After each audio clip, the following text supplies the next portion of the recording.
O cerco. Parte 6. A situação imediatamente se tornou austera. Paladinos eram poucos em número, e uma morte entre aqueles pequenos números significava que a força defensiva desta área despencaria vertiginosamente. E então, havia mais uma coisa. Havia uma tremenda disparidade na força de combate entre um miliciano e um paladino, mesmo que o último não fizesse parte de uma elite escolhida a dedo. Não havia como os milicianos ganharem contra um demi-humano que poderia matar um desses paladinos. Enquanto os milicianos congelavam de medo, os demi-humanos escalaram a escada atrás do comedor de pedras de antes, Jaja. Eles inundaram como a água de uma represa quebrada, um se tornando 2, e 2 se tornando 4. Foi como mitose. Uma vez que os demi-humanos começaram a encher o topo do muro, o número de milicianos começou a diminuir.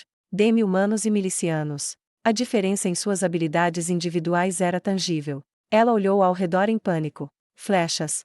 Ela não podia fazer nada sem flechas. Ela olhou desesperadamente ao redor, como um viajante em um deserto à procura de um oásis, e então viu um soldado completamente exausto encostado em uma parede. Havia uma aljava com flechas ao lado dele. É isso. Eu pegarei as flechas daquele homem ferido e o mandarei de volta para a retaguarda. Neia prendeu a respiração enquanto corria. O homem que parecia um arqueiro não tinha metade do rosto. Ele estava claramente morto. Ele provavelmente recebeu um impacto direto de um comedor de pedras. Seu cérebro estava escorrendo, seu olho vidrado olhava para o nada, e o destino dele poderia muito em breve ser o de Neia também. Ela olhou mais de perto e encontrou vários cadáveres mortos de formas semelhantes. Seu nariz normalmente sensível finalmente pegou o cheiro denso de sangue no ar. Não, o nariz dela estava bem, o cérebro dela simplesmente não tinha recebido a informação.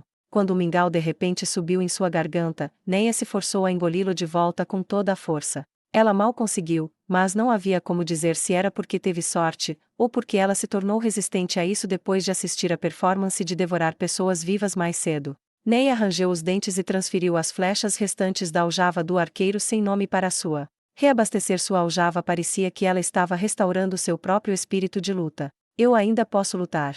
Ainda há coisas que posso fazer. Depois de terminar o trabalho rapidamente, Neia juntou as mãos do cadáver e fechou o olho restante. Não havia tempo a perder fazendo isso, mas ela não conseguia se impedir de fazê-lo. Eu vou lutar por sua causa também. Até o fim. Quando Neia se virou e se levantou, ela não mais murmurou para si mesma. Seu espírito subiu a um pico que nunca havia alcançado antes, e seus sentidos estavam incrivelmente afiados. Ela sentiu como se fosse parte do arco que segurava. O topo do muro era agora um tumulto caótico. Considerando as habilidades de Neia, parecia quase impossível atacar Jaja, que estava segurando a cabeça do paladino, dado o grande número de amigos e inimigos entre eles. Contudo, eu ainda tenho essas manoplas. E o Ultimate Shooting Star Super que Sua Majestade me emprestou. Eu posso fazer isso. Ela soltou a flecha enquanto se enchia dessa poderosa convicção. Quando Jaja notou o assobio no ar, já era tarde demais. A flecha perfurou sua cabeça e Jajan caiu no chão. Jajan da tribo Lagon caiu pela mão de Neia Baraja. Embora tenha gritado essas palavras, ela não foi respondida por uma alegria. Isso era apenas esperado. Não houve tempo para uma longa urra no meio de uma batalha de vida ou morte. Neia sentiu um pouco de vergonha ao perceber isso, mas conseguiu abalar o moral dos demi-humanos. Ela podia sentir a pressão sobre eles se afastando. Parece que esta não foi uma derrota completa. Neia pegou sua flecha novamente, então ela se virou procurando um demi-humano adequado antes de enviar uma flecha em seu caminho. Ela atirou no demi-humano mirando na cabeça e ele caiu da parede. Neia retirou outra flecha de sua aljava. Ela estava fazendo isso como se não fosse nada, como se não pudesse evitar fazer. Agora ela era uma mestra arqueira como o pai. Sua arquearia havia melhorado rapidamente no decorrer dessa batalha. Foi assim que ela conseguiu matar Jaja, embora este tenha sido ferido durante a batalha com o paladino. Em meio ao caos da guerra, Neia buscou novas presas para abater. Eu sou uma arqueira, então por que eles não estão me atacando? Essa pergunta foi respondida quando sua próxima flecha perfurou o outro crânio demi-humano. Não abordem esse ser humano de maneira descuidada. Ela está usando a armadura do grandioso rei. O grandioso rei. Grandioso rei Buzer? A armadura do grandioso rei Buzer. Os ouvidos sensíveis de Neia captaram a tagarelice que os demi-humanos falavam. Não tenho dúvida alguma. Aquela é a armadura do Buzer. Não me diga que aquele humano o derrubou. Ah, é isso. Quando o rei feiticeiro disse que me protegeria, ele não estava se referindo à capacidade da armadura de se defender contra ataques à distância, mas à reputação de derrotar Buzer. O nome do grandioso rei Buzer era bem conhecido em todas as forças militares demi-humanas. Portanto, os demi-humanos que haviam subido os muros estavam com a falsa impressão de que estavam lutando contra o guerreiro que havia derrotado Buzer. O fato de Neia ter matado um demi-humano classificado como um líder de uma só vez só aumentava isso. Foi por isso que eles se recusaram a avançar contra ela, embora soubessem que Neia era uma arqueira. Eu tenho que entregá-la ao rei feiticeiro, ele levou isso em conta também. Com toda a probabilidade, poucos demi-humanos a perseguiriam agora mesmo se ela desse meia volta e fugisse. Eles provavelmente priorizariam a defesa diante de um inimigo forte, mesmo que estivessem cometendo um erro. Portanto, a vida de Neia provavelmente não estava em grande perigo. O conselho do rei feiticeiro para fugir para o portão leste de repente veio à mente, mas ela não podia fazê-lo. Qualquer um que desejasse isso nunca teria vindo aqui em primeiro lugar. Neia soltou outra flecha e matou outro demi-humano. Uou! Esse brilho de novo. Brilho, bem, eu estou olhando para eles. São os olhos de quem tem fome pela morte. Aquela mulher, bem, acho que é uma mulher, ela não é um inimigo comum. Acha que é uma mulher. Olha aquele arco. É incrível. Não são apenas suas habilidades. Hehe. Arqueira de olhos furiosos. E? O quê? O que quer dizer com esse nome? Conhece aquela humana? Não, não. Aquela humana tem um apelido. Espere. Eu ouvi uma vez que havia um arqueiro humano com cara de demônio e habilidades incríveis com o arco. Poderia ser aquilo. Este era papai. A arqueira de olhos furiosos. A arqueira que matou Buzer. Por alguma razão, a frase arqueira de olhos furiosos se espalhou pelos escalões de demi-humanos como uma onda. Eles já aceitaram isso. Enquanto esse pensamento passava por sua mente, Neia já não tinha mais nenhuma oportunidade de corrigi-los. Quando Neia disparou suas flechas, os milicianos começaram a se mover. Todos, mantenham-se no escalão. Não deixe os demi-humanos se aproximarem daquela garota. Oh! Formem escalões. Lembrem-se de seu treinamento. Vamos subir lá. Cerca de 20 milicianos se moveram para atuar como escudos para ela. Apenas mate esses desgraçados para nós. Vamos te proteger. Entendido. O som de asas batendo veio do acampamento inimigo. Neia girou e apontou a flecha para a fonte do som. Ela viu vários peropus subindo da formação inimiga. Havia muitos deles. Embora parecesse que ultrapassar os muros seria o objetivo final, vários deles saíram do bando e desceram sobre Neia. Ela há muito abandonara a ideia de quem mirar. Neste mundo branco, silencioso e puro, onde tudo o que ela podia ver eram seus inimigos, Neia soltou com calma uma flecha em cada um de seus inimigos. Sua cadência de tiros era inumana, sem hesitar em sua precisão mecânica. Depois de derrubar os peropus indo para ela, Neia exalou levemente. Ela podia ouvir novamente depois de ser liberada daquele estado de concentração absoluta. Para a lateral. Ela queria se esquivar, mas uma torrente de dor veio de seu braço esquerdo. O arma ao lado dela havia rasgado a carne de seu braço. Gaarg! Apesar de seu grito de dor, Neia ainda fez o movimento para puxar outra flecha, mas então ela pensou que poderia não ser capaz de segurá-la corretamente. Nesse caso, talvez sacar sua espada seria mais apropriado. Sua hesitação era uma enorme fraqueza, e o selvagem arma levantou o braço, preparando-se para dar continuidade a seu ataque anterior com um golpe no rosto. Ela queria voltar atrás, mas seu oponente era um lutador superior e conseguiu encurtar a distância, para que ela não conseguisse evitá-lo. Uma dor intensa encheu seu rosto. Mesmo que ela tenha conseguido virar a cabeça e evitar que os olhos fossem rasgados, as garras rasgaram sua bochecha esquerda e abriram uma ferida que expunha o interior de sua boca. Sangue fresco encheu sua boca e o gosto do sangue se espalhou por sua língua. Além disso, ela podia sentir o sangue quente escorrendo de sua bochecha, a sensação se espalhando por seu pescoço e peito. Neia não teve tempo de desembainhar a espada, e então bateu o Ultimate Shooting Star Super no rosto do arma. O arma provavelmente não esperava que ela fizesse isso com o arco, então tentou recuar para evitar o ataque. Como ela não conseguia mover o braço esquerdo bem o suficiente para segurar o arco, Neia sacou a espada com o braço direito. Neia realizou uma punhalada como se estivesse preparada para morrer por isso. O arma imediatamente contra-atacou com garras afiadas, mas um miliciano próximo conseguiu ferir a perna do arma e seu objetivo falhou. A garra errou a orelha de Neia por uma fração de centímetro e, por sua vez, sua lâmina de aço afundou na garganta do arma. Ela olhou para baixo, para o arma, quando ele desfaleceu e então analisou a situação. Enquanto ela esteve concentrada em disparar flechas, os milicianos no topo do muro tinham sido quase completamente destruídos. Os demi-humanos chegaram a Neia e só restavam mais 5 homens, todos pressionados perto da parede. Os reforços mais próximos estavam lutando do outro lado dos demi-humanos que tinham escalado as escadas, e eles seriam duramente pressionados a ajudá-la aqui. E para ser honesto, eles pareciam estar bastante envolvidos nos combates, então eles não teriam tempo livre para ajudá-la. Havia mais de 30 demi-humanos no bloco de Neia, e havia apenas 6 pessoas ao seu lado. Neia olhou para os demi-humanos e recuou. A pressão sobre Neia e os outros diminuiu um pouco. Desculpe por isso, Baraja-san.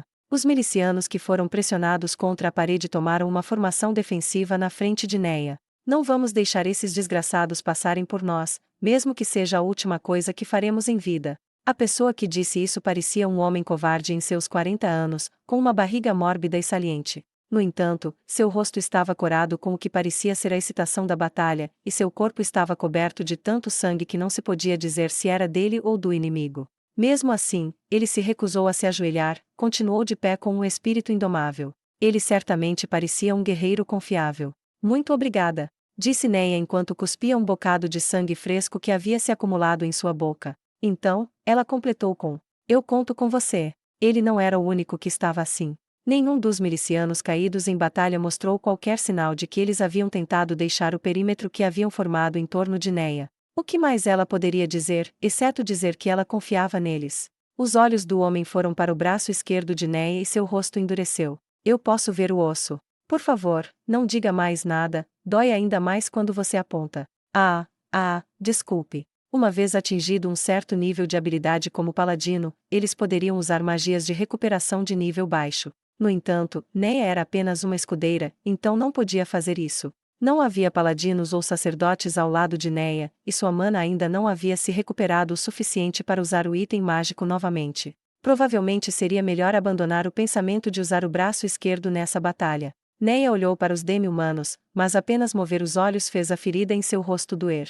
A dor fez com que seu olhar parecesse muito mais sinistro e, quando os demi-humanos sentiram isso, eles ficaram em guarda. Graças aos seus disparos, ninguém mais se engraçou aqui como aquele cara de agora, Baraja-san. É por sua causa que conseguimos sobreviver por tanto tempo. Se os demi-humanos diante dos olhos de Neia se precipitarem todos de uma só vez, os milicianos provavelmente seriam derrotados em um instante. No entanto, eles estavam todos cautelosos com Neia, a arqueira, então não podiam se mover de qualquer jeito.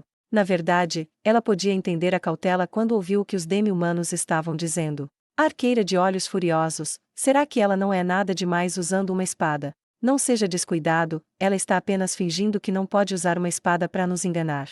É sério, você é um cara muito esperto. Devemos chamar os Nakemen e matá-la à distância com lanças. Neia riu em seu coração. Parece que ela ganhou uma reputação imerecida graças ao poder do arco mágico que ela pegou emprestado. Há esperança para mim? Neia perguntou a si mesma essa pergunta em voz baixa o suficiente para que os demi-humanos não pudessem ouvir, e então riu. Se é o arco que eu peguei emprestado de Sua Majestade, o Ultimate Shooting Star Super, atirar não seria um problema, mas... O homem tentou repetir o nome Ultimate Shooting Star Super, e então ele riu desesperadamente. Entendi, então é muito ruim, Ei, Baraja-san, você deve pular do muro e fugir. Você deve viver. Neia olhou para o homem. Me perdoe. É natural que você fique zangada com essas palavras tolas. Mas, embora eu não saiba que tipo de inferno a senhorita passou, a senhorita tem a idade da minha filha, eu acho, mas deixar uma garota nessa idade morrer é... Eu não estava com raiva, só estava olhando normalmente para você. O pensamento cruzou sua mente, mas isso era uma coisa comum até agora e Neia não se ofendeu com isso. O homem estava falando a verdade. Seria mais sensato recuar por enquanto e curar suas feridas até que ela pudesse usar seu arco, ao invés de balançar uma espada que ela não estava acostumada. O que vai acontecer com ele se eu fizer isso? Eu sei muito bem. Eu não posso ajudá-los, mesmo se eu ficar e lutar. Eu vou morrer por nada. Mas... Neia balançou o arco em sua mão esquerda para baixo e para o lado. Eu preciso devolver esta arma. Há muitas razões pelas quais eu deveria fugir. Mas o que os inimigos de Sua Majestade vão pensar se eu fugir enquanto empunho uma arma que ele me emprestou? Nesse caso, como eu poderia fugir? Ela gritou. Como eu poderia, como alguém que segura uma arma emprestada de Sua Majestade, dar meia volta e fugir? Ela segurou com força a espada na mão direita. Pagar os favores era natural para um ser humano. As pessoas deste país, especificamente, os chefes de seus paladinos, não eram do tipo que faziam isso, mas ela queria mostrar ao rei feiticeiro que nem todos neste país eram como eles. O Vaal. O grito de Neia parecia um lamento. Como ela não podia usar seu arco, os milicianos morreriam por nada protegendo-a. Nesse caso, ela deveria aproveitar-se do temor equivocado do seu poder e atacar os demi-humanos enquanto eles ainda não chamaram soldados mais fortes. O inimigo provavelmente não esperava que Neia atacasse tantos inimigos, e eles se moveram devagar o suficiente para que até mesmo a esgrima de Neia fosse o suficiente para cortá-los. Os milicianos remanescentes atrás de Neia seguiram seu exemplo. Neia manejou a espada. A espada ricocheteou deixando uma abertura em sua defesa e os demi-humanos atacaram seu corpo, apenas para ter seus ataques desviados pela armadura de Buzer. Neia empurrou sua espada. Ela apunhalou o corpo de um demi-humano e, quando o puxou, os órgãos vieram junto. Antes que o demi-humano atingisse o solo, outras garras de demi-humanos atacaram o rosto de Neia. A ferida na bochecha esquerda agora continuava no lado direito, e o sangue que fluía entrou em seus olhos. A dor intensa encheu suas pernas. Um demi-humano enfiou uma adaga profundamente na carne. Um dos milicianos caiu. Espadas balançaram. Mais 2 milicianos caíram. Todos os milicianos estavam mortos. Não havia nada além de inimigos tanto na frente quanto nos lados dela. Sua respiração estava irregular e seus batimentos cardíacos a irritavam. As partes de seu corpo que haviam sido atingidas pelo inimigo ardiam quentes, e cada vez que ela as movia, ondas de dor tomavam Neia com agonia. Estou assustada. Neia estava com medo. Ela ia morrer, e o pensamento disso a assustou. Ela estava preparada para morrer aqui. O inimigo superava seus números em várias vezes, e seu poder de luta individual era superior também. O inimigo tinha todas as vantagens e a única vantagem que o seu lado tinha era a sua posição defensiva. Sendo esse o caso, seria mais do que estranho se ela não morresse. Ainda assim, olhar a morte nos olhos era aterrorizante, mesmo que ela tivesse se preparado para isso de antemão. A palavra portão leste, dita pela pessoa que ela respeitava profundamente, ecoou em sua mente. Embora ela estivesse preparada para morrer, ela ainda queria viver. Neia já havia pensado sobre o que acontecia quando as pessoas morressem. Como seria o momento de sua extinção? Sua alma retornaria ao grande fluxo, onde os deuses a julgariam, e os que fizessem o bem, conforme descrito nas Escrituras, iriam para uma terra de descanso eterno, enquanto os ímpios seriam entregues a uma terra de tormentos. Ainda assim, mesmo que ela tivesse acumulado boas ações ao longo de sua vida com o objetivo de alcançar seu descanso eterno, ela estava com medo de encarar o fim de sua vida. Ela balançou a espada. Esse ataque sem força não poderia matar um inimigo em um único golpe. Qualquer um atacando, mesmo quando cercado, receberia contra-ataques do inimigo. Uma espada perfurou a armadura de Neia e a cortou. Neia ainda estava viva graças à armadura que o rei feiticeiro emprestara a ela. Ela teria morrido há muito tempo sem isso. De fato, ela teria se tornado um cadáver como os incontáveis milicianos mortos e civis que haviam sido espalhados pela cidade como se tivessem sido desovados de maneira negligente. Eu devo estar muito fora de forma. Neia riu de si mesma por ser capaz de pensar em coisas tão inapropriadas, mesmo estando tão perto da vida após a morte. Seus pés escorregaram devido à força de seu golpe. Sua coxa esquerda não se movia e sua coxa direita ficou ferida e não pôde mais mantê-la de pé. Ela perdeu o equilíbrio e caiu. Ela encostou-se nas ameias, mas foi tudo o que pôde fazer para não desmoronar. O mundo estava ficando branco e nublado, e ela podia ouvir uma respiração ofegante e distante. Era um som irritante. Ela se perguntou quem estava fazendo, e percebeu que era ela mesma. Ela estava no seu limite. Neia morreria. Só mais um pouquinho e a arqueira de olhos furiosos estará morta. Ah! Todos ao mesmo tempo. As vozes dos demi-humanos vieram de longe. Isso, realmente me incomoda. Neia não podia mais dizer o que os demi-humanos estavam dizendo. No entanto, eles provavelmente não estavam proferindo elogios. Enquanto seus pensamentos se dispersavam no vazio, uma parte de sua mente pensava apenas em coisas assim. Ela estava simplesmente agitando a espada que segurava, seus ataques eram feitos para manter o inimigo à distância. Estou tão assustada, mas todos estão esperando por mim. Nesse mundo branco e nublado, ela viu os sorrisos de sua mãe, seu pai e seus amigos de seu vilarejo natal. Quem são eles? Ah, Bushan, Moshan, Danei, estou com medo, Vossa Majestade. Seus pulmões, coração, braços e seu cérebro queriam descansar. Neia não podia mais resistir a essa tentação, mas ainda assim ela não havia desmoronado. Por que isso? Ela estava com medo da morte. Ela estava cheia da convicção de ser escudeira e lutar até o fim. Além disso, ela queria realizar proezas dignas do traje de guerra que ela havia recebido emprestado. As armas dos demi-humanos foram lançadas de uma só vez, trespassando o corpo de Neia. E assim, Neia Baraja morreu.